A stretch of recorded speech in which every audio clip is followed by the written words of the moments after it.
வாக்கு வாழ்வின் விளக்கு. நம் மூதாதையராகிய ஆபிரகாமை பாருங்கள். தம் மகன் ஈசாக்கை பீடத்தின் மேல் பலி கொடுக்க போது அவர் செய்த செயல்களினால் அல்லவோ கடவுளுக்கு ஏற்புடையவரானார்.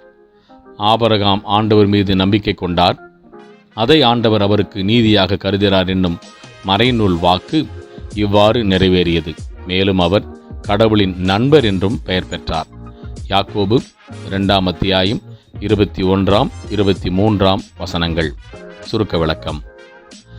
ஆபிரகாமின் நம்பிக்கை தன் மகனையும் இழக்க துணிந்த செயல்பாடு இரண்டும் அவரை ஆண்டவர் நீதிமானாக கருதச் செய்தது. நீதிமானாக நம்மையும் ஆண்டவர் நினைக்க இதுவரை ஆண்டவருக்காய், அவர் திருச்சபைக்காய், அவர் திருப்பணிக்காய் என்ன செய்திருக்கிறோம், எவைகளை இழக்க துணிந்திருக்கிறோம்? சிந்தித்து அர்ப்பணிக்க முயல்வோம். ஆமேன்.